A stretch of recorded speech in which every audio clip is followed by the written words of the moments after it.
अस्सलाम वालेकुम रहमतुल्लाह।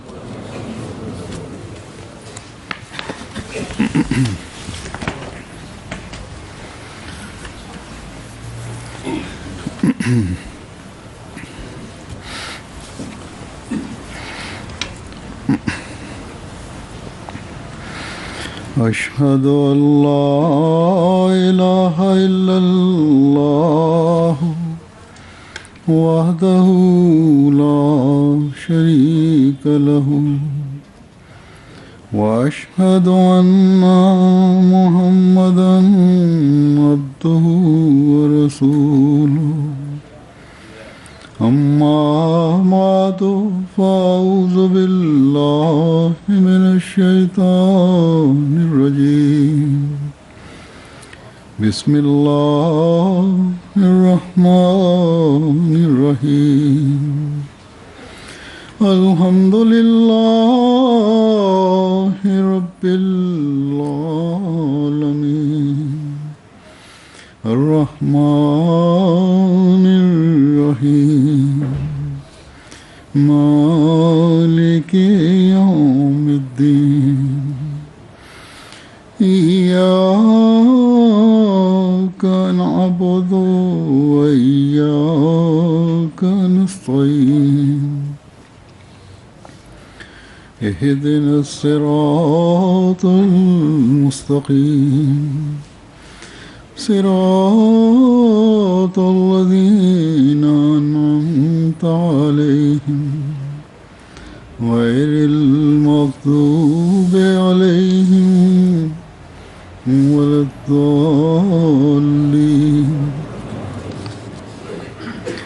वअन्नल मसाजिद लिल्लाहि फला तदउ मअल्लाहि अहदा कुल अमरा रब्बी बिल क़िस्त वअक़ीमू वुजूहकुम इंद कुल्लि मस्जिदिन वदूहु मुख़लिसीन लहुद्दीन कमा बदाअकुम तऊदून। इन आयात का तर्जुमा ये है कि இந்த வசனத்தின் பொருள், நிச்சயமாக மஸ்ஜிதுகள் அல்லாஹ்வுக்குரியவை, அல்லாஹ்வுடன் வேறு எதனையும் அழைக்காதீர்கள். சூரா ஜின்னுடைய வசனம். அடுத்த வசனம் சூரா ஆராஃப் உடையது. அதன் பொருள், நீர் கூறுக, எனது இறைவன் நீதியுடன் நடக்குமாறு கட்டளையிட்டுள்ளான். மேலும் ஒவ்வொரு பள்ளிவாயில்களிலும் உங்கள் கவனத்தை அல்லாஹ்வின் பக்கமே வையுங்கள். மார்க்கத்தை அவனுக்காக கலப்பற்றதாக்கி அவனையே அழையுங்கள். உங்களை முதன்முறையாக படைத்தது போன்றே மரணத்திற்கு பிறகு நீங்கள் அவனிடமே திரும்புவீர்கள். அல்ஹம்துலில்லாஹ், இன்று இப்பகுதியில் ஒரு பள்ளியை கட்டி அதன் திறப்பு விழாவையும் நடத்த நமக்கு வாய்ப்பு கிடைத்துள்ளது.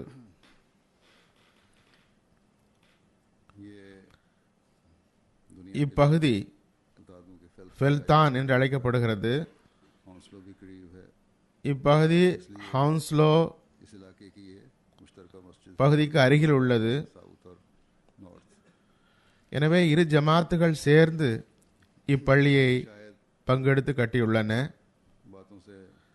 அது மட்டுமன்றி ரீஜனல் அமீர் சாபுடைய கணிப்பிற்கு ஏற்ப ஒருவேளை இப்பள்ளி இப்பகுதியின் பெரிய பள்ளியாக இருக்கலாம். எனது கருத்தின்படி இப்பகுதியில் இதைவிட பெரிய பள்ளி இல்லை. இங்கு ஜும்மா மற்றும் மற்ற தொழுகைகளுக்கு மக்கள் வருவர். ஏனெனில் அதுவே பள்ளிகள் கட்டுவதன் குறிக்கோளாகும். இங்கு ஒவ்வொரு பகுதியிலும் பள்ளிகளை கட்டும் வாய்ப்பினை அல்லாஹ் நமக்கு தருவானாக. அதன் மூலம் நாம் ஹதரத் மஸீஹ் மவ்ஊத் அலைஹிஸ்ஸலாம் அவருடைய விருப்பத்தையும் வழிகாட்டலையும் நிறைவேற்றியவாறு இஸ்லாம் மற்றும் ஜமாத்தின் அறிமுகத்திற்கு ஒரு ஊடகமாக நமது பள்ளிகளை விளங்கச் செய்வானாக. தப்லீகின் புதிய களங்கள் திறக்கட்டுமாக. உலகிற்கு இஸ்லாத்தின் உண்மையான போதனை தெரிய வரட்டுமாக. ஏனெனில் இக்காலத்தில் அஹ்மதியா ஜமாத் தான் உண்மையான இஸ்லாத்தை உலகிற்கு வழங்க முடியும். பிறகு நமக்கு பள்ளிகளை கட்டுவது முக்கியத்துவம் வாய்ந்ததாக இருப்பதற்கு இன்னொரு காரணம் ஒரு ரிவாயத்தில் வருகிறது. ஹதரத் ஆயிஷா ரஸியல்லாஹு தஆலா அன்ஹா அறிவிக்கிறார்கள், ஹதரத் ரசூலுல்லாஹ் ஸல்லல்லாஹு அலைஹி வஸல்லம் கூறினார்கள், இன்னும் சொல்வதாயின் கட்டளையிட்டார்கள், உங்கள் வட்டாரங்களில் அல்லது வீடுகள் உள்ள பகுதிகளில் உங்கள் கோத்திரத்தாரிடம் மஸ்ஜிதுகளை உருவாக்குங்கள். அக்காலத்தில் கோத்திரங்களில் வடிவில்தான் சுற்று வட்டாரங்கள் அமைக்கப்பட்டிருந்தன.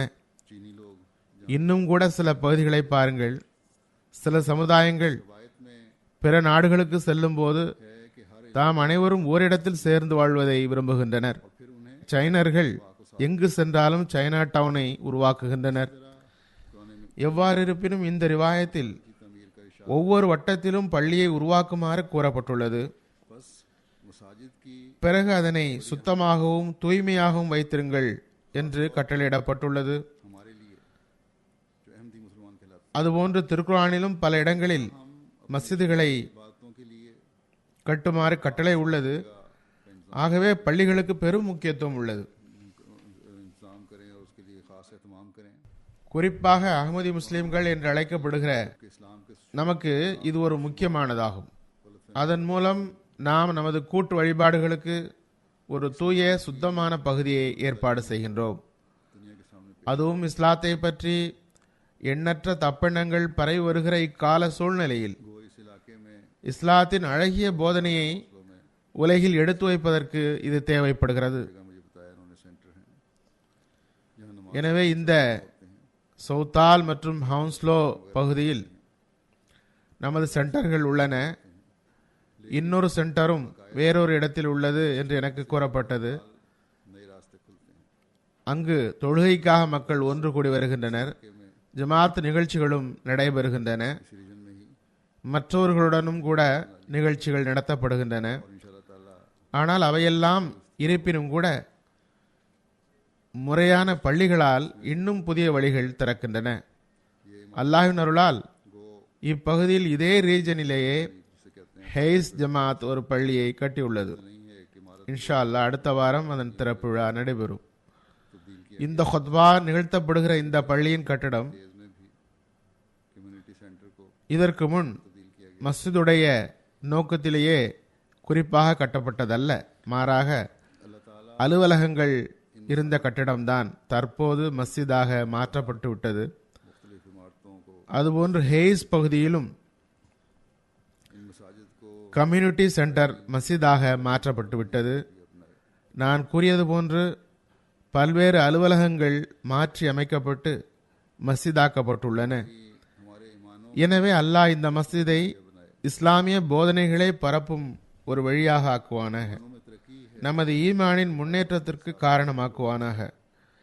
ஈமானது முன்னேற்றம்தான் குறிப்பாக ஒவ்வொரு மஸ்ஜிதுடனும் தொடர்புடையது.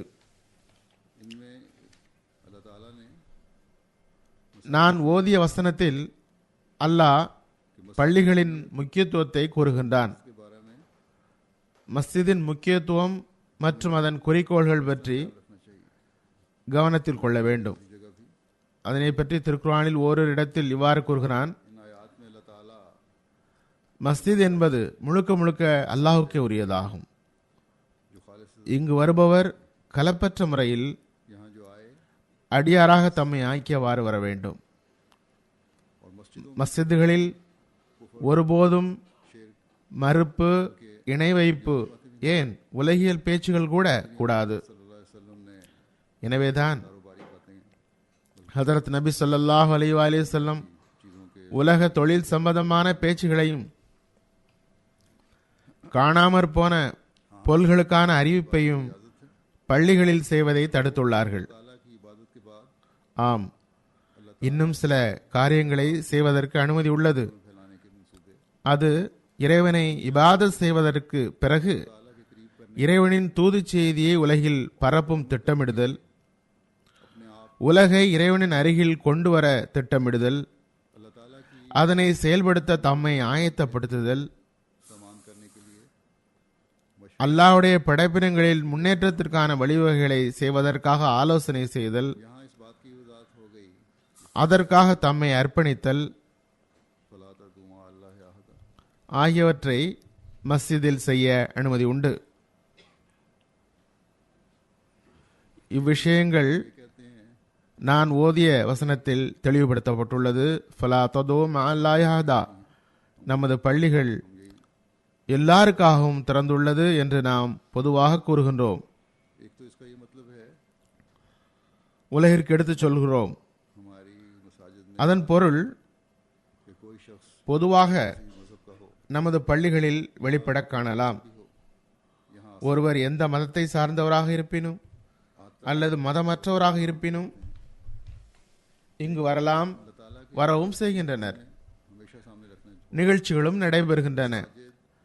ஆனால் அல்லாஹ்வின் இந்த கட்டளையை நாம் எப்போதும் கவனத்தில் கொள்ள வேண்டும். दूसरे मजहब वाले को इजाजत दें பள்ளிகள் அல்லாஹ்வை இபாதத் செய்வதற்கேயாகும். इस बात की நாம் மற்ற மதத்தினருக்கு அனுமதி வழங்கினாலும் इबादत का हिस्सा है களப்பற்ற முறையில் இறைவனுக்கே இபாதத் செய்வதில் பங்கு பெறும் அளவில் மட்டுமே. खुदा ताला की खालिस इबादत का हिस्सा है ஏனெனில் वो तो तुम बेशक हमारी मस्जिद में कर ஒவ்வொரு மதத்திலும் ஒரு இறைவனின் வடிவமைப்பு உள்ளது. सकते हैं जो शिरक के ஒரே இறைவனின் வணக்கம் உங்கள் மதத்தில் இருக்குமெனில் அப்பகுதியை நீங்கள் எமது பள்ளியில் வைத்து செய்யலாம். भी मजहब रखने वाला சிலைகளின் வணக்கம் மற்றும் இணை வைப்பின் பங்குள்ள வணக்க வழிபாடுகளை பள்ளிக்கு வெளியில் சென்று செய்து கொள்ளுங்கள். की बाहर हाल इजाजत नहीं है எனவே இந்த நிபந்தனையுடன் எந்த மதத்தை சார்ந்தவராக இருப்பினும் பள்ளியில் வந்து இபாதத் செய்யலாம்.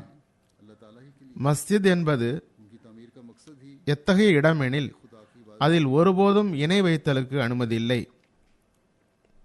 ये खुदा ताला का வான்னல் மசாஜிதலில்லாஹி ही हुक्म फरमाया है ஃபலா ததூ மஅல்லாஹி அஹதா, நிச்சயமாக பள்ளிகள் அல்லாஹ்வுக்கே உரியன.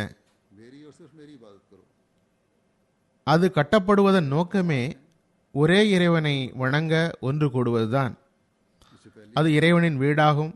यही मजमून चल रहा இறைவனே கட்டளையிட்டுள்ளான், है ज़ात ही எனது வீட்டிற்கு வணங்குவதற்காக வந்தால் அங்கு என்னை மட்டுமே வணங்குங்கள், किए की सजा भुगत எனது கட்டளைகளின்படி அமல் செய்யுங்கள். हजरत सल्लल्लाहु अलैहि वसल्लम की बेसत के बाद இதற்கு முந்தைய வசனத்திலும் இதே கருத்தே செல்கிறது. वादे हो गए இறைவனின் இருப்பே ஒரு தனித்த இருப்பாகும். அவனிடமிருந்து விலகி செல்பவர் அவர் செய்ததற்கு தண்டனையை பெறுகிறார்.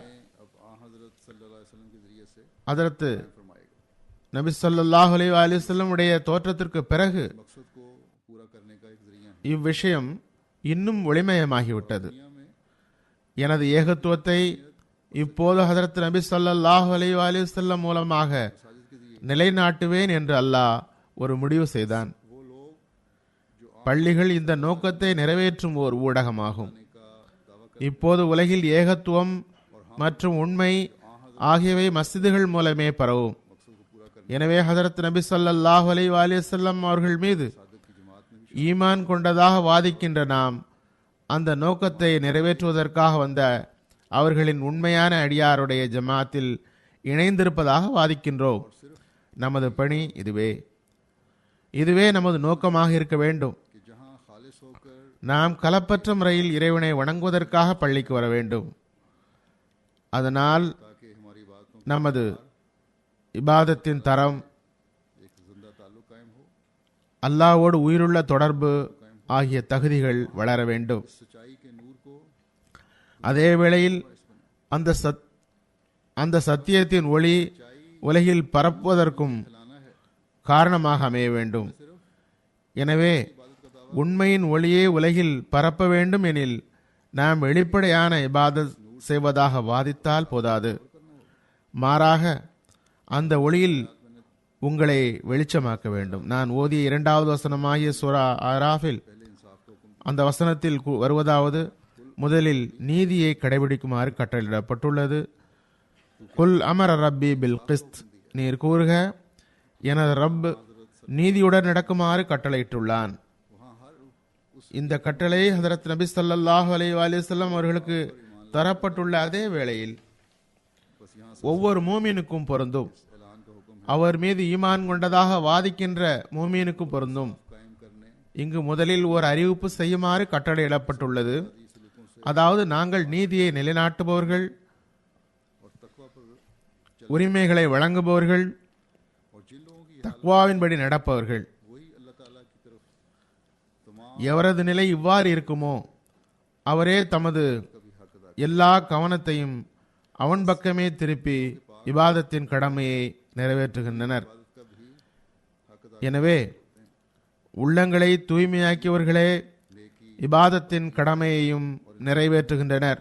वो ना तो இயல்பில் நன்மை, தூய்மை, நீதி இல்லாதவர்கள் அடியாருக்குரிய கடமையையும் நிறைவேற்ற மாட்டார்கள், அல்லாஹ்வுக்குரிய கடமையையும் நிறைவேற்ற மாட்டார்கள். ऐसे लोगों में नजर नहीं आते ஒரு விஷயத்தில் நன்மை மற்றும் நீதியை கடைபிடித்தால் जो इंसाफ का இன்னொரு விஷயத்தில் நீதி நேர்மை காணப்படுவதில்லை. जो अल्लाह ताला की ஆகவே तरफ तमाम தக்வாவே நீதியை நிலைநாட்ட செய்கிறது. माइल करता है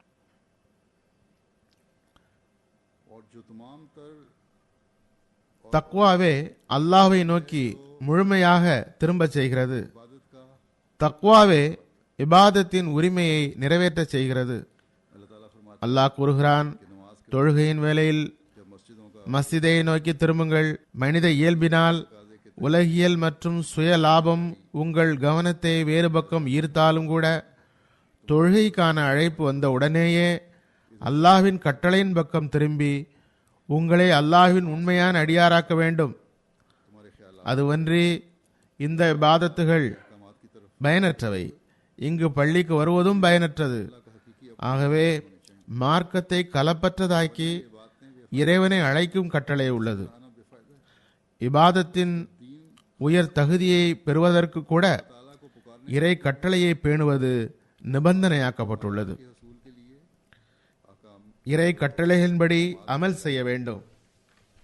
उनकी पाबंदी की भी அல்லாஹ்வின் மீது பயம் மற்றும் தக்வாவே अहकामात இறை அடியார்களுக்குரிய கடமையையும் நிறைவேற்ற வைக்கிறது. இவை அனைத்தும் சேர்ந்துதான் ஒரு மனிதனை இறைவனை இபாதத் செய்பவனாக ஆக்குகின்றன. और तकवा ही है जो अल्लाह ताला के बंदों के பிறகு அல்லாஹ் கூறுகின்றான், हकूक की अदायगी भी करवाता है।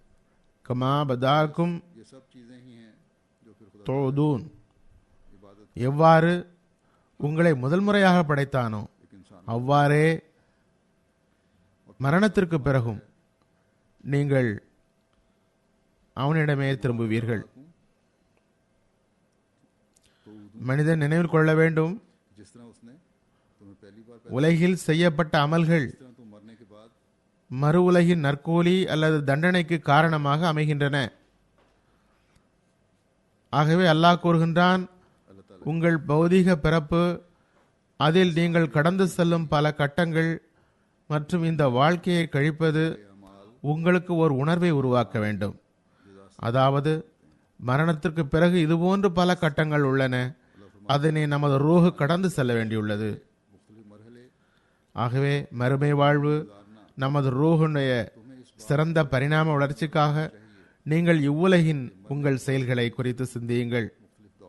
இறைவனுக்குரிய கடமையை சரியாக நிறைவேற்றும் போதுதான் உங்கள் சிந்தனை, கவலை உண்மையான வடிவில் அமைய முடியும். की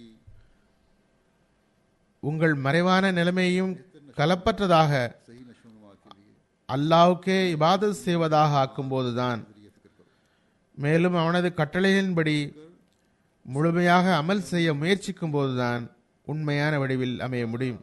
इबादत का हक अदा இபாதத்தின் நேரம் மனதில் இருக்க வேண்டும். अपनी बातों को நாம் இறைவன் முன் நிற்க வேண்டும்.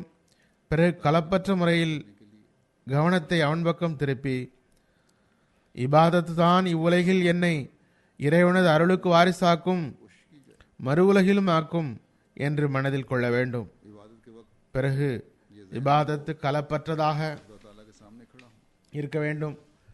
அதனை பற்றி குறிப்பிட்டவாறு ஹதரத் மஸீஹ் மவ்ஊத் அலைஹிஸ்ஸலாம் ஒரு கேள்வி கேட்டவருக்கு பதிலளிக்கிறார்கள்.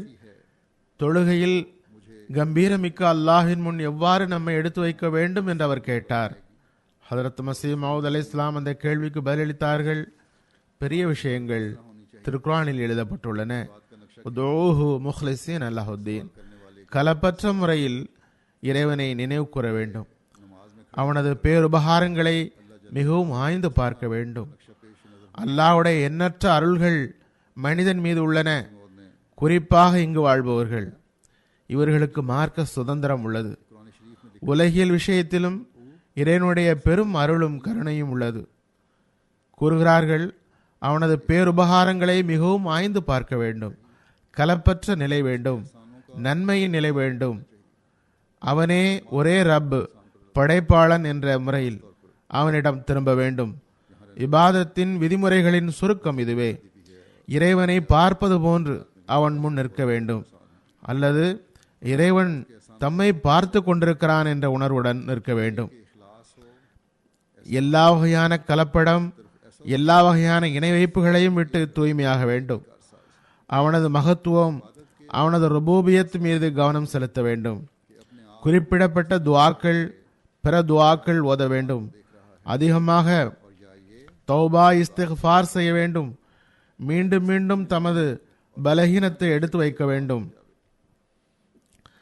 அதன் மூலம் நஃப்சு தூய்மையாவதற்காகவும் இறைவனுடன் உண்மையான தொடர்பு ஏற்படுத்துவதற்காகவும் அவனது அன்பில் மூழ்கி விடுவதற்காகவும் அதனை செய்ய வேண்டும். இந்த நிலையை ஒரு மூமின் தன்னிடம் உருவாக்க முயல வேண்டும்.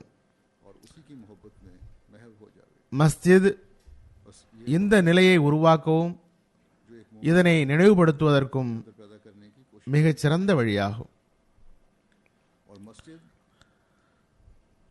எனவே நாம் எப்போதும் நினைவில் கொள்ள வேண்டும், மஸ்ஜித் கட்டியதால் நமது பொறுப்பு இன்னும் அதிகமாகியுள்ளது. நாம் இங்கு இபாதத்தின் கடமையை நிறைவேற்ற வேண்டும். அதே வேளையில் இறைவனது பிற கட்டளையின் பக்கமும் கவனம் செலுத்த வேண்டும். முன்பை விட அதிகமாக கவனம் செலுத்த வேண்டும். அதுவன்றி நாம் முஹ்லிஸீன லஹுத்தீன், மார்க்கத்தை கலப்பற்றதாக்குதல் என்ற அந்த கட்டளையின்படி அமல் செய்ய இயலாது. ஹதரத் மஸீஹ் மவ்ஊத் அலைஹிஸ்ஸலாம் ஒரு இடத்தில் கூறுகிறார்கள், இக்காலத்தில் காட்டுதல், தன்னையே புகழ்தல், பெருமை, அகம்பாவம், கர்வம் போன்ற கீழ்த்தர பண்புகள் அதிகமாகிவிட்டன. முஹ்லிஸீன லஹுத்தீன் என்ற பண்புகள் இருந்தன, அவை வானத்திற்கு எழுந்து போய்விட்டன. இறைவனிடம் பொறுப்பு சாட்டுதல், இறைவனை சார்ந்து நிற்றல் ஆகியவை இல்லாதது போன்று ஆகிவிட்டன. அதாவது உலகையே சார்ந்து நிற்றல், தமது பெருமை பேசுதல் அதிகமாகிவிட்டது. அல்லாஹின் மீது தவக்குல் வைப்பது குறைந்து விட்டது. உலக கடவுள்களின் பக்கம் கவனம் அதிகமாக உள்ளது. அல்லாஹ்வின் ருபூபியத்தின் பக்கம் கவனம் குறைந்து விட்டது. இபாதத்தின் கடமை கூட நிறைவேற்றப்படுவதில்லை. அல்லாஹ் ஒப்படைத்துள்ள பணிகள், கட்டளையிடப்பட்ட நன்மைகளின் பக்கம் கவனம் முற்றிலுமாக இல்லை. கூறுகிறார்கள், அத்தகைய மக்கள் பிறகு முஹ்லிஸீன லஹுத்தீனாக எவ்வாறு ஆக முடியும்? எவ்வாறு அந்த கடமையை நிறைவேற்ற முடியும்? மேலும் அன்னார் கூறுகிறார்கள், இப்போது இறைவனது விருப்பம், இப்போது அந்த நற்செயல்களின் விதை தூவப்பட வேண்டும். இறைவனது விருப்பம் எவ்வாறு நிறைவேறும்? இறைவன் இக்காலத்தில் ஹதரத் மஸீஹ் மவ்ஊத் அலைஹிஸ்ஸலாம் அவர்களை அனுப்பி தனது இந்த விருப்பத்திற்கு செயலாடை அணிவித்தான். ஆகவே நாம் ஹதரத் மஸீஹ் மவ்ஊத் அலைஹிஸ்ஸலாம் அவர்களுடன் இருப்பதாக வாதிக்கின்றோம். நாம் உலகாதாய செயல்களில் இருந்து விலகி கலப்பற்றவர்களாக வேண்டும். நான் ஏற்கனவே முன்னரும் கூறினேன், அப்போதுதான் மஸ்ஜிதை உருவாக்கும் நமது நோக்கம் நிறைவேறும். இபாதத்துடன் தமது அமல்களை சரியாக்குவதன் பக்கமும் கவனம் செலுத்த வேண்டும். எவர் இதனை செய்வாரோ அவரே ஹதரத் மஸீஹ் மவ்ஊத் அலைஹிஸ்ஸலாமிடம் செய்த பையத்தின் கடமையை நிறைவேற்றியவராவார். ஹதரத் மஸீஹ் மவ்ஊத் அலைஹிஸ்ஸலாமுடைய வார்த்தைகளாவது, இப்போது இறைவனது விருப்பம், அந்த நன்மைகளின் விதை தூவப்பட வேண்டும். இது எனது வார்த்தை அல்ல, மாறாக இயல்பில் இந்த புரட்சி இந்த விதை தூவப்பட்டதால் உருவாகியுள்ளது. இன்றிலிருந்து 123 ஆண்டுகளுக்கு முன்பு இந்த விதை தூவப்பட்டது. அது லட்சக்கணக்கான இபாது சாலிஹீன்களை உருவாக்கியது. இபாது சாலிஹீன் என்ற பழங்களை வழங்கியது. அல்லாஹ்வுடைய இந்த நடைமுறை இன்னும் தொடர்கிறது. புதிய மக்கள் இன்னும் ஜமாத்தில் இணைகின்றனர். அவர்கள் இந்த சிந்தனையுடன் தான் இணைகின்றனர். எவ்வாறு அல்லாஹ்வுடன் தொடர்பு ஏற்படுத்துவது, உயிருள்ள தொடர்பு ஏற்படுத்துவது, எவ்வாறு இபாதத்துகளின் தகுதியை உயர்த்துவதற்கு முயற்சி செய்வது, बुलंद करने की அடியான் இறைவனது திருப்தியை பெறத்தக்க உயர்தரத்தை எவ்வாறு பெறுவது किस तरह आला என்ற சிந்தனை அம்மக்களிடம் உருவாகியுள்ளது. अल्लाह ताला की रजा हासिल करने वाला बन। இப்போது நீங்கள் என் முன் அமர்ந்துள்ளீர்கள். இங்கிருக்கிற பெரும்பாலான அகமதிகள், आप लोग जो बैठे हुए हैं அவர்களின் தந்தையர் பாட்டனார்களுமே அகமதிகளாவர். अहमदियों की है, जिनके बाप दादा அவர்கள் இறைவனது விருப்பத்தை புரிந்திருந்தனர். खुदा ताला के इरादे பின்னர் ஹதரத் மசீமது அலை இஸ்லாமுடைய பையத்தில் வந்தனர். इस्लाम की बैत में आए அல்லாஹ்வுக்குரிய உரிமையும் அடியாருக்குள்ள உரிமையும் நிலைநாட்டினர். कि मयार कायम किया। அந்த பெரியோர்களின் இபாதத்துகளின் இன்னும் அதிகமான பலத்தை விளைவிப்பது அடுத்த தலைமுறையின் கடமையாகும்.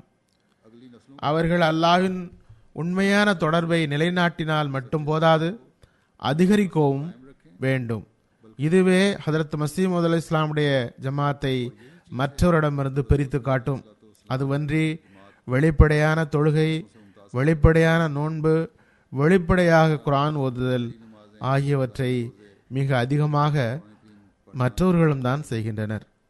ये तो बहुत से दूसरे लोग भी करते हैं। நமக்கும் மற்றவருக்கும் வித்தியாசம் நமது ஒவ்வொரு செயலும் இறைவனுக்காகவே ஆகிவிடும்போதுதான் வெளிப்படும். हमारा हर फेल நாம் உலகியல் விஷயங்களிலும் கூட இறைவனது திருப்தியின் அம்சத்தை தேடும்போதுதான் நமது எல்லா கவனமும் பள்ளிக்கு சென்று இபாதத் செய்யும் போது இறைவன் பக்கமே இருக்கும். हमारी तमाम மார்க்கத்தை அவனுக்காக கலப்பற்றதாக்கியவாறு அவனையே அழைப்போம். दीन को தொழுகைகளில் நமது கவனம் நமது தொழில்களின் மீது இருக்காது,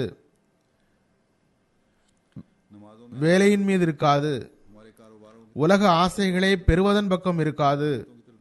ஒருவர் மற்றவரை உலகியல் பழிவாங்கல் செய்வதன் பக்கம் இருக்காது. மாறாக எல்லா விவகாரங்களையும் இறைவன் பக்கம் விட்டுவிட்டு அவன் பக்கம் குனிவோம். அல்லாஹ்வின் திருப்தியை பெறுவதற்காக அல்லாஹ்வின் கட்டளையின் பக்கம் அமல் செய்பவர்களாக நாம் இருப்போம். अल्लाह करे कि हम अल्लाह ताला की रजा के हसूल के लिए अल्लाह ताला के अहकामात पर இறைவன் திருக்குர்ஆனில் கட்டளையிட்டவற்றை அமல் செய்பவர்களாவோமாக, நன்மையில் முன்னேறுவோமாக, தக்வாவில் बढ़ने वाले हों முன்னேறுவோர்களாவோமாக, பாவம் வரம்பு மீறல்களிலிருந்து தப்புவோமாக, அதற்கு எதிராக और इसके खिलाफ जिहाद करने वाले ஜிஹாது செய்பவர்களாவோமாக. வெறுமே தப்பித்தால் மட்டும் போதாது, அதற்கு எதிராக ஜிஹாது செய்யவும் வேண்டும். அல்லாஹ் திருக்குர்ஆனில் ஓரிடத்தில் சூரா மாயிதாவில் கூறுகின்றான், फरमाया है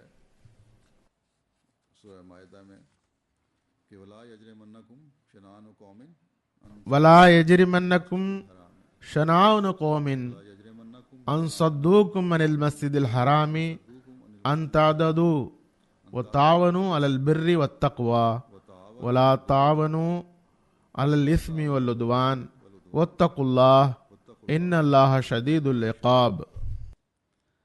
कि तुम्हें किसी कौम की दुश्मनी इस वजह से कि उन्होंने तुम्हें मस्जिद हराम से रोका था உங்களை எந்த சமுதாயத்தின் மீதுள்ள பகைமையும் அவர்கள் உங்களை மஸ்ஜிதே ஹராமிலிருந்து தடுத்து வைத்ததால் और ज्यादती அவர்கள் மீது வரம்பு மீறுமாறு தூண்ட வேண்டாம். अल्लाह से डरो, लेकिन अल्लाह सजा देने में बहुत सख्त है। நன்மை மற்றும் தக்வாவில் ஒருவர் மற்றவருக்கு ஒத்துழைப்பு வழங்குங்கள். பாவம் வரம்பு மீறுதலில் ஒருவர் மற்றவருக்கு ஒத்துழைக்க வேண்டாம்.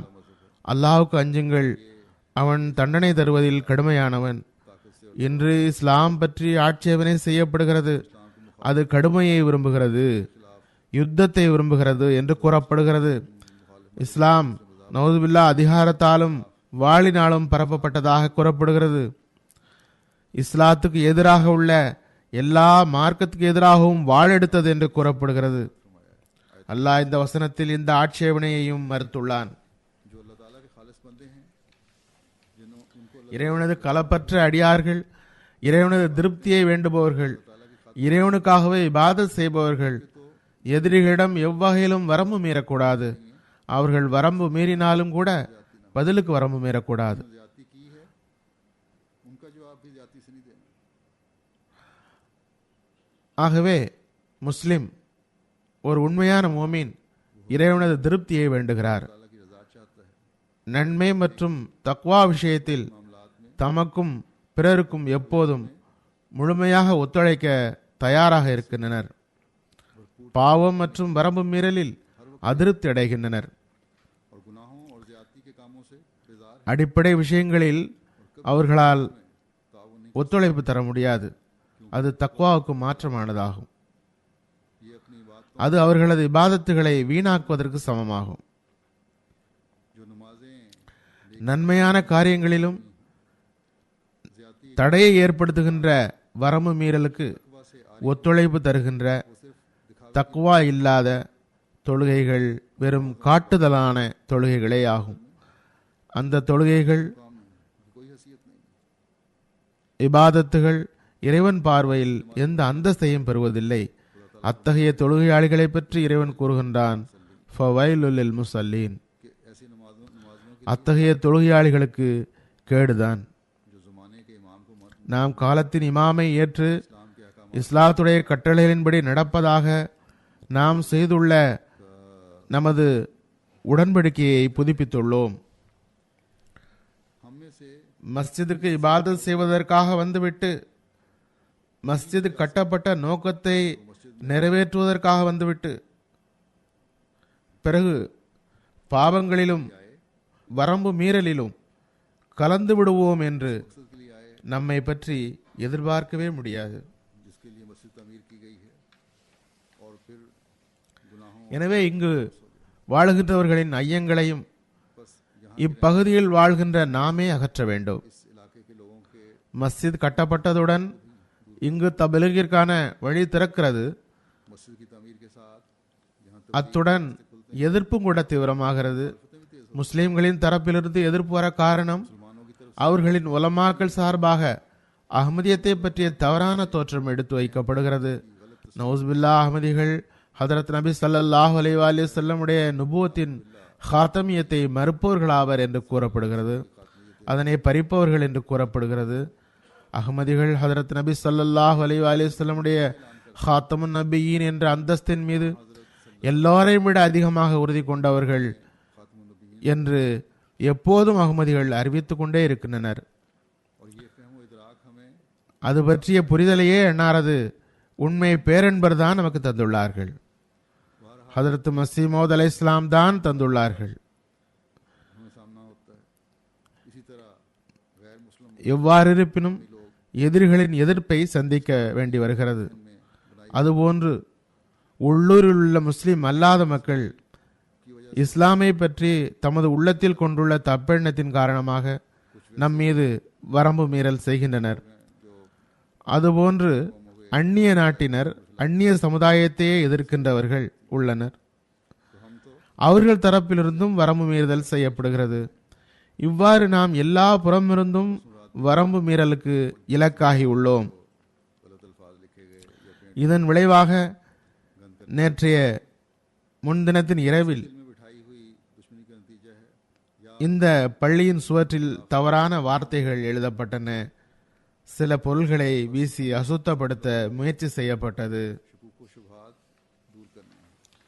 இது உள்ளத்தில் பதிக்கப்பட்டுள்ள பகைமையின் விளைவாகும். हमारी बातें அல்லது இஸ்லாத்துக்கு எதிரான முஸ்லிம் அல்லாதவர்களின் செயலாக இருக்கலாம். நாம் இந்த ஒவ்வொரு வகை மக்களின் சந்தேகங்களையும் களைய வேண்டியுள்ளது. அது நமது இபாதத் கலப்பற்றதாக அல்லாஹ்வுக்காகவே ஆகும்போதுதான் நடக்கும்.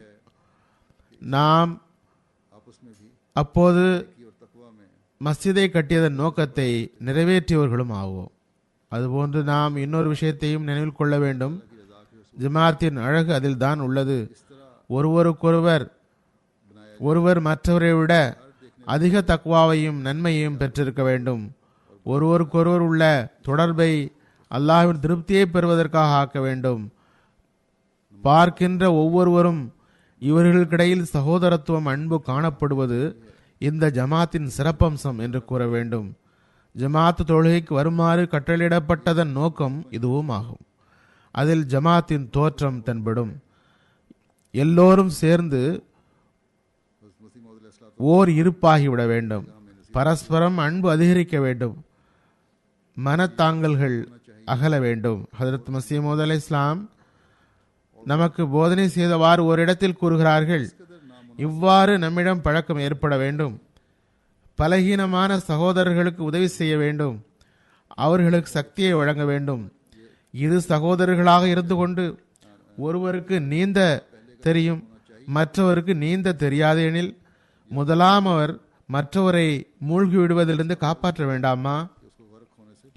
அவரை மூழ்க விட்டு விடலாமா? இது எந்த அளவுக்கு பொருத்தமற்ற செயல். அவர் மூழ்குவதிலிருந்து காப்பாற்றுவது முதலாம் அவருக்கு கடமையாகும். எனவே திருக்குர்ஆனில் வருகிறது, தாவனு அலல் பிர்ரி வத்தக்வா, சகோதரரின் சுமையை எடுங்கள், செயல் ரீதியான, நம்பிக்கை ரீதியான, பொருளாதார ரீதியான பலகீனங்களில் அவருடன் உதவிக்கு வாருங்கள். உடல் பலகீனங்களுக்கும் சிகிச்சை கொடுங்கள். பலகீனமானவருக்கு ஆற்றல் உள்ளவர் உதவாதவரை ஒரு ஜமாத்தாக இருக்காது. அதற்கு ஒரே நிலை அதனை மறைப்பதுதான். சஹாபாக்களுக்கு இதே போன்றுதான் போதனை தரப்பட்டது. புதிய முஸ்லிம்களின் பலகீனத்தை பறைசாற்றாதீர்கள், நீங்களும் கூட பலகீனமாக இருந்தீர்கள். பெரியவர் சிறியவருக்கு தொண்டு செய்வதும் அவசியம். நேசத்துடன் அவர்களை பராமரிக்க வேண்டும். மேலும் கூறுகிறார்கள், பாருங்கள், ஒருவர் மற்றவரை தின்றால் அந்த ஜமாத் ஒரு ஜமாத்தாக இருக்காது. 4 பேர் சேர்ந்து அமர்ந்து தமது ஏழை சகோதரரை குறை கூறி கொண்டிருப்பது, ஏழைகளை இழிவுபடுத்துவது, அவர்களை இழிவாகவும் வெறுப்புடனும் பார்ப்பது ஆகியவை ஒருபோதும் கூடாது. ஒன்றுபட்டு வலுவுடன் இருக்க வேண்டும். ஒருமைப்பாடு உருவாக வேண்டும். அதனால் நேசம் வருகிறது, பரக்கத்துகள் உருவாகின்றன. நல்லொழுக்க சக்திகளை ஏன் பரந்ததாக ஆக்கப்படுவதில்லை? அனுதாபம், அன்பு, மன்னித்தல், கருணை காட்டல் ஆகியவற்றை சகஜமாக்குங்கள். எல்லா பழக்கங்களை விட கருணை, குறைகளை மறைத்தல் ஆகியவற்றுக்கு முன்னுரிமை வழங்குங்கள். சிறு சிறு விஷயங்களுக்கெல்லாம் கடுமையாக குற்றம் பிடிக்கக்கூடாது. இதனால் உள்ளத்தில் வருத்தமும் மனத்தாங்கலும் உருவாகிறது. சிலர் மீது அனுதாபம் காட்டும் போது ஜமாத் ஆகிறது. குறைகளை திரையிட வேண்டும். இந்த நிலை ஏற்படும் போதுதான் ஒருவர் மற்றவரது உறுப்புகளாக ஆகிவிட முடியும். சஹாபாக்களுக்கும் இதே வழிமுறையை தான் மேற்கொள்ளுமாறு இறைவன் நினைவூட்டினான். தங்கத்தால் ஆன மலைகளை செலவழித்திருந்தாலும் இந்த சகோதரத்துவம் அவர்களுக்கு கிடைத்திருக்காது. அது ஹதரத் ரசூலுல்லாஹ் ஸல்லல்லாஹு அலைஹி வஸல்லம் மூலமாக அவர்களுக்கு கிடைத்தது. இவ்வாறு இறைவன் இந்த இயக்கத்தை உருவாக்கியுள்ளான். அதுபோன்ற சகோதரத்துவத்தை இங்கும் உருவாக்குவான். ஆக புரட்சியை உருவாக்கவே ஹதரத் மஸீஹ் மவ்ஊத் அலைஹிஸ்ஸலாம் வந்தார்கள். தக்வாவை உலகில் மீண்டும் நிலைநாட்டவும், அல்லாஹ்வுக்குரிய கடமையையும் அடியாருக்குரிய கடமையையும் நிறைவேற்றக்கூடிய ரஹ்மானின் நல்லடியார்களின் கூட்டம் உருவாகவுமே தோன்றினார்கள். ஆகவே நமது மகிழ்ச்சி பள்ளியை கட்டுவதில் மட்டுமல்ல, மாறாக மஸ்ஜிதை கட்டுவதுடன் முஹ்லிஸீன லஹுத்தீனின் படி அமல் செய்தவாறு உண்மையான அடியாராவதில் உள்ளது. இந்த உலகாதாய காலத்தில் எல்லா இடத்திலும் உலகாதாயம் பெறுவதற்காக, உலகத்தை பெறுவதற்காக ஒரு பந்தயமே நடைபெறுகிறது.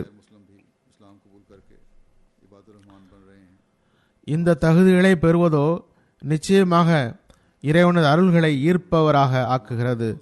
இன்று அல்லாஹ்வின் அருளால் ஹதரத் மஸீஹ் மவ்ஊத் அலைஹிஸ்ஸலாம் மூலம் உண்மையான இஸ்லாத்தின் தூது செய்தி உலகின் மூலை முடுக்குகள் வரை சென்று சேர்கிறது. அங்கு முஸ்லீம் அல்லாதவரும் இஸ்லாத்தை ஏற்றுக்கொண்டு ரஹ்மானின் அடியார்களாகின்றனர். இங்கு முஸ்லிம்களும் கூட பெதாத்தில் இருந்து விலகி உண்மையான இஸ்லாத்தை புரிந்து கொண்டிருக்கின்றனர்.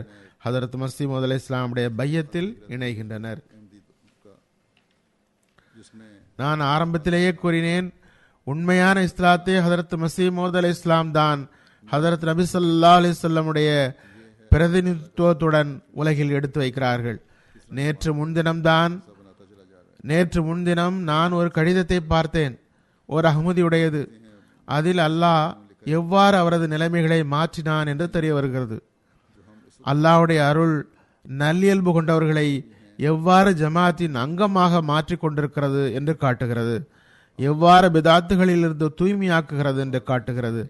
அந்த கடிதத்தின் மொழியாக்கம் இதுவாகும்.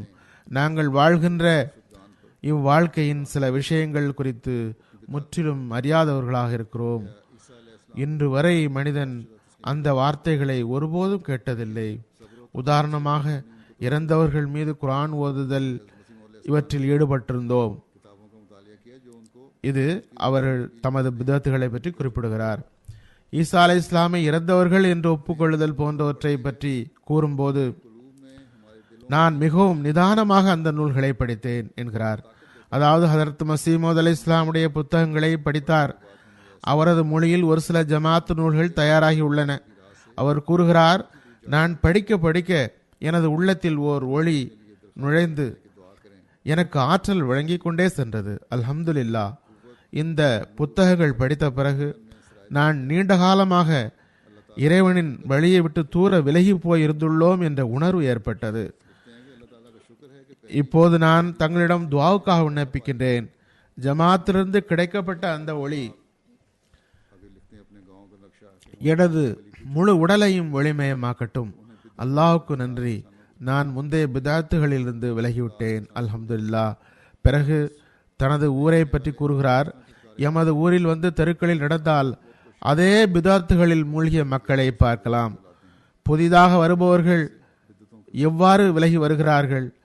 குறிப்பாக நாம் மகிழ்ச்சி அடைய வேண்டும். நான் ஏற்கனவே கூறினேன், பெரியவர்களின் சந்ததிகள் தமது உள்ளத்திலிருந்து பிதாத்துகளை அகற்றுங்கள், சடங்கு சம்பிரதாயங்களை அகற்றுங்கள். காலத்தின் வேகம் உங்களை அடித்து சென்று விட வேண்டாம். பிறகு புதிதாக வருபவர்கள் முந்தி விடுபவர்களாக உறுதியாகிவிடும். அவர் எழுதுகிறார், ஆர்டிகோஃப் என்ற பெயருடைய குடும்பத்தை சார்ந்தவர் ரசூல் யான் என்று தமது பெயரை எழுதுகிறார். எங்கள் குடும்பத்தினர் அனைவரும் மசீஹ் மவ்ஊத் வந்துவிட்டார்கள் என்று ஈமான் கொள்கிறோம். எங்களை சாட்சி சொல்பவர்களில் இணைத்துக் கொள்ள வேண்டும் என்பதே எமது விருப்பம். அத்துடன் நாங்கள் உங்களிடம் இன்னொரு துஆவுக்கான விண்ணப்பமும் செய்கிறோம். அல்லாஹ் எமது வருங்கால சந்ததிகளில் இஸ்லாமிய உலமாக்களையும் முஸ்லிம் டாக்டர்களையும் உருவாக்க வேண்டும். அங்கு டாக்டர்கள் குறைவாக இருக்கலாம், உலமாக்கள் தான் இருக்கிறார்களே, உலமா பெயர் தாங்கிகள். அவர் உண்மையான உலமாக்களை உருவாக்குவதற்காக துஆ விண்ணப்பம் செய்கிறார். அவர்கள் உண்மையான இபாதுர் ரஹ்மானாக இருக்க வேண்டும். அவர்கள் அல்லாஹ்வின் கட்டளையின்படி செயல்படுபவர்களாக இருக்க வேண்டும். இபாதத்தின் உரிமையை நிறைவேற்றுபவர்களாக இருக்க வேண்டும். அங்குள்ள முபல்லிக் சாப் அவர்களை பற்றி அறிமுகமாக இவ்வாறு எழுதுகிறார், இம்மனிதர் முதலில் அஹ்மதியத்தின் கடும் எதிரியாக இருந்தார். இவரது மகன் முதலில் அஹ்மதியானார். இவர் மகனை எதிர்த்து வந்தார். இன்னும் சொல்வதாயின் மிரட்டி வந்தார். உம்மை வீட்டை விட்டு வெளியேற்றி விடுவேன் என்றார். ஆனால் 2008 ஹிலாஃபத் ஜூப்லி ஜல்சாவில் கலந்து கொண்டார். அப்போதும் இதே நிலையில்தான் இருந்தார். ஜல்சாவின் போது ஏற்பட்ட தாக்கத்தால் பையத் செய்தார்.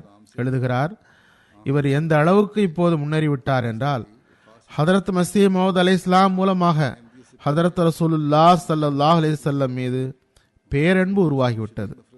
அஹ்மதியத்திற்கு முன் ஹதரத் மசீஹ் மவ்ஊத் அலை இஸ்லாம் மீது கடும் வெறுப்பு தமக்கு இருந்ததாக கூறுகிறார். இப்போது அவரது நிலை சையதுனா ஹதரத் மசீஹ் மவ்ஊத் அலை இஸ்லாமிடம் தம்மை அர்ப்பணித்தவராகிவிட்டார். ஆரம்பத்தில் இவருக்கு ஜமாத் நூல்கள் தரப்பட்ட போது கடும் ஆட்சேபனை செய்து வந்தார். இப்போது நிலைமை என்னவென்றால், இஸ்லாமிய போதனைகளின் தத்துவ ஞானம் என்ற நூல் அவர் மொழியில் மொழிபெயர்க்கப்பட்டதும் முதன்முறையாக படித்த போது எனக்கு புரிந்தது. இரண்டாவது முறை படித்த போது இன்னும் சில விஷயங்கள் புரிந்தன. இப்போது மூன்றாவது முறை படிக்கிறேன் என்கிறார். இதுவே புதிதாக வருபவர்களின் ஈமானி நிலை. அல்லாஹ்வின் அருளால் முன்னேறிக்கொண்டே இருக்கின்றனர். இவரும் ரஷ்யாவில் உள்ள ஒரு பிரதேசத்தை சார்ந்தவரே. அல்லாஹ் மசீஹ் மவ்ஊத் அலை இஸ்லாமுடைய இல்ஹாம் எங்கும் நிறைவேறுவதை பார்க்க செய்வானாக. மணல் துகள்கள் அளவு அஹ்மதிகள் இங்கு நிறையும் காட்சியை பார்ப்போமாக. இக்காலத்தில் ஹதரத் மசீமது அலை இஸ்லாம் மூலம் உண்மையான இஸ்லாம் உலகிற்கு தெரிய வருகிறது. இப்பகுதியில் நமது மஸ்ஜித் இல்லை, மேலும் தப்லீகை கூட பகிரங்கமாக செய்ய அனுமதி இல்லை. ஆனால் அஹ்மதியத்தை சரியாக அறிமுகமும் செய்ய முடியவில்லை. ஆனால் அல்லாஹ் ஹதரத் மசீமது அலை இஸ்லாமுடைய துவாவை ஒப்புக்கொண்டவாறு கவனத்தை இங்கு திருப்பியுள்ளார். மக்கள் தாமே இங்கு திரும்புகின்றனர். அஹ்மதியத்தின் வெற்றியும் இன்ஷா அல்லாஹ் துவாவினால் தான் நடக்க உள்ளது. நாம் உலகில் மேற்கத்திய நாட்டில் இருக்கிறோம். இங்கு மார்க்க சுதந்திரம் உள்ளது. இபாதத் செய்ய எந்த தடையும் இல்லை. இது போன்ற நாடுகளில் வசிப்பவர்களுக்காகவும் துவா செய்ய வேண்டும். ரஷ்யாவை பற்றி குறிப்பிட்டேன். இன்னும் சில முஸ்லிம் நாடுகளிலும் தப்லீகிற்கு அனுமதி இல்லை. அல்லாஹ் இந்த தடைகளை கட்டுப்பாடுகளை அகற்றுவானாக. அவர்களும் சுதந்திரமாக ஹதரத் மசீமது அலை இஸ்லாமுடைய ஜமாத்தில் இணையட்டும். மஸ்ஜிதுகளை உருவாக்குபவர்களாகட்டும். இந்த நாடுகளில் உள்ள மார்க்க சுதந்திரம் பற்றி குறிப்பிட்டேன். அவ்வாறிருந்தும் இங்குள்ள சட்டம் கவுன்சிலுக்கும் அண்டை அயலாருக்கும் ஒரு சுதந்திரம் வழங்கியுள்ளது. அவர்கள் நினைத்தால் எந்த ஒரு கட்டிடத்தின் கட்டுமானத்தையும் தடை செய்து விடலாம். இங்கும் கூட மஸ்ஜிதுடைய கட்டுமான பணிக்காக கவுன்சிலிடமிருந்து முதலில் அனுமதி கிடைத்த பிறகு சில தடைகள் போடப்பட்டன. அதனால் மஸ்ஜிதுடைய கட்டட வேலை தாமதமும் ஆனது. அனுமதி மறுக்கப்பட்டது. பிறகு அல்லாஹ் இங்குள்ள அஹ்மதிகளின் துவாவை கேட்டான். வழக்கு போடப்பட்டது. நீதிமன்றம் நமக்கு சாதகமாக தீர்ப்பளித்தது மட்டுமின்றி வழக்கிற்கான எல்லா செலவையும் கூட கவுன்சிலிடம் சாட்டிவிட்டது. இவ்வாறு இங்குள்ள அகமதிகளுக்கு நீதிமன்றத்தில் இருந்து நீதி கிடைத்தது. இதற்காக அகமதிகள் நீதிமன்றத்திற்கு நன்றி செலுத்த வேண்டும். அல்லாஹ்வுக்கும் இந்த அருளுக்காக நன்றி செலுத்த வேண்டும்.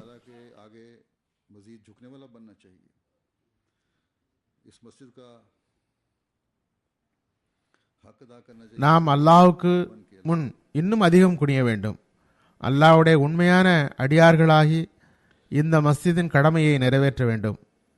அதற்காக நன்றி செலுத்தும் பொருட்டு ஐவேளையும் இங்கு மக்கள் தொழ வர வேண்டும். ஒரு ஹதீஸில் வருகிறது, ஹதரத் அபூ ஹுரைரா ரலியல்லாஹு தஆலா அன்ஹு அறிவிக்கிறார்கள், ஹதரத் ரசூலுல்லாஹ் ஸல்லல்லாஹு அலைஹி வஸல்லம் கூறினார்கள், மலக்குகள் உங்கள் ஒவ்வொருவருக்காகவும் துஆ செய்கின்றனர் நீங்கள் உங்கள் தொழுமிடத்தில் அமர்ந்திருக்கும் வரை. பிறகு அவ்விடத்தில் அவர் தொழுகிறார். மலக்குகள் கூறுகின்றனர், அல்லாவே இவரை மன்னித்து விடு, அல்லாவே இவர் மீது கருணை காட்டு. மலக்குகளின் துவாவை பெற்ற இம்மக்கள் எவ்வளவு நற்பேறு பெற்றவர்கள். பிறகு இந்த துவாவுடன் அம்மக்களின் துவாவும் சேர்ந்து அல்லாஹ்வின் அருளை ஈர்த்து வருகிறது. அல்லாஹ்வின் மன்னிப்பும் கருணையும் கிடைத்துவிட்டால் அவருக்கு வேறு என்ன வேண்டும்? அல்லாஹ்வின் மன்னிப்பை பெற்றவர்களுடன் சேர்ப்பானாக. கடைசியில் இந்த பள்ளியின் கட்டுமானம் குறித்து சில தகவல்கள் தரப்பட்டுள்ளன. அதனை சிறிது கூறுகிறேன். சில தகவல்களை ஆரம்பத்தில் சொன்னேன். எவ்வாறு பள்ளி உருவானது, அங்கிருந்த கட்டிடம் மாற்றப்பட்டது என்று குறிப்பிட்டேன். அதனை வாங்கவும் கட்டவும் கிட்டத்தட்ட 9 லட்சம் பவுண்டு செலவாகியுள்ளது. அல்லாஹ்வின் அருளால் ஹவுன்ஸ்லோவில் உள்ள 2 ஜமாத்துகள் செலவினங்களை ஏற்றன என்று கூறப்பட்டது. ரீஜனில் மற்ற மக்களும் தந்திருக்கலாம் என்ற எண்ணம் எனக்கு ஏற்பட்டது. 2 ஜமாத்தை மட்டுமே கணக்கில் எடுத்தால் கூட 200 சந்தாதாரர்கள் ஆகின்றனர். மொத்த ரீஜனையும் சேர்த்தால் எண்ணிக்கை 400 ஆகும். இவர்கள்தான் இந்த செலவை ஏற்றனர். இருந்தாலும் இந்த தொகை அதிகமே ஆகும். இந்நிலையில் ஜமாத் பெரும் தியாகம் செய்துள்ளது. அல்லாஹ் இவர்களின் தியாகங்களை ஏற்றுக்கொள்வானாக. குறிப்பாக 6 பேர் பெரும் தியாகம் செய்துள்ளனர். இவர்கள் 2,80,000 வரை தியாகம் செய்துள்ளனர். ஒருவரே 1 லட்சத்தை விட அதிகமாக தந்துள்ளார். மற்றவர்கள் 20,000 50,000 வரை தந்துள்ளனர். அல்லாஹ் இவர்கள் அனைவரின் பொருளிலும் உயிரிலும் பரக்கத்தை தருவானாக. கடைசியில் நினைவூட்டலாக மீண்டும் கூறுகிறேன், மஸ்ஜிதுடைய கடமை கட்டுவதிலோ 10-20,000 அல்லது லட்சங்களின் தியாகங்களால் மட்டுமே நிறைவேறாது. அசல் நோக்கம் அதனை நிரப்புவதில் உள்ளது. அவர்களும் அல்லாஹ்வுக்காக களப்பற்றவர்களாக வந்து பள்ளியை நிரப்புபவர்களாக இருக்க வேண்டும். सबके கலப்பற்ற மனதுடன் அல்லாஹ்வுக்கு இபாதத் செய்பவர்களாக இருக்க வேண்டும். மஸ்ஜிதுக்கு வெளியில் சென்றாலும் அந்த தாக்கத்தால் இறை அடியார்களின் கடமையை நிறைவேற்றுபவர்களாக இருக்க வேண்டும். நன்மை மற்றும் தக்வாவில் முன்னேறுபவர்களாக ஆக வேண்டும். இதுவே ஹதரத் மஸீஹ் மவ்ஊத் அலைஹிஸ்ஸலாமிடம் பையத் செய்ததன் ஹக்கை நம்மை நிறைவேற்றியவர்களாக்கும். அல்லாஹ் தஆலா நமக்கு அதற்கு வாய்ப்பளிப்பானாக. ஒரு துஆவுக்கும் சொல்ல விரும்புகின்றேன். பாகிஸ்தானில் அன்றாடம் நடக்கின்ற நிகழ்ச்சி தான். இந்தியாவில் கூட ஹைதராபாத் தெற்கில் நமது பள்ளியின் மீது எதிரிகளுக்கு ஒரு கண் உள்ளது. அதனை அபகரிக்க முயற்சி செய்கின்றார்கள். ஏனெனில் அங்கு முஸ்லிம்கள் கணிசமாக உள்ளனர். எனவே அவர்களின் அழுத்தத்தால் அரசும் கூட அவர்களின் தாக்கத்தின் கீழ் வந்து கொண்டிருக்கிறது. அல்லாஹ் இவர்களின் விஷமத்திலிருந்து நம்மை காப்பானாக.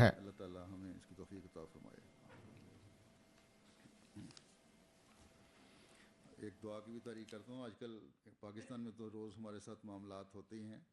इंडिया में भी हैदराबाद दक्कन में हमारी मस्जिदों पर गैरों की नज़र है और कब्ज़ा करने की कोशिश कर रहे हैं। और क्योंकि वहाँ मुसलमान भी काफ़ी तादाद में हैं, इसलिए उनके शोर से हुकूमत भी कुछ उनके ज़ेर असर आ रही है। अल्लाह ताला इनके शर से हमें बचाए।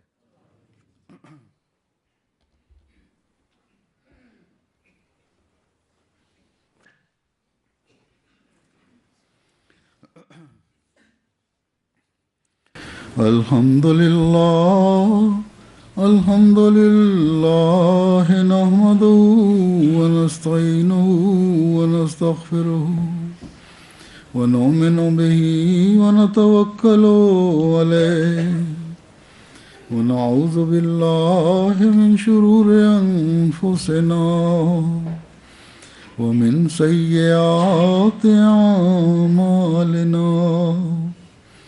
मन यहदिहिल्लाहु फला मुदिल्ल लहु व मन युद्लिल्हु फला हादिय लहु व नशहदु अन ला इलाहा इल्लल्लाह व नशहदु अन्ना मुहम्मदन अब्दुहु व रसूलुहु। इबादल्लाह रहमकुमुल्लाह इन्नल्लाह यअमुरु बिल अदलि वल इहसान व इताइ ज़िल क़ुर्बा व यन्हा अनिल फ़हशाइ वल मुनकरि वल बग़य यअज़ुकुम लअल्लकुम तज़क्करून। उज़्कुरुल्लाह यज़्कुरुकुम उज़्कुरुल्लाह यज़्कुरुकुम वदूहु यस्तजिब लकुम व लज़िक्रुल्लाहि अकबर।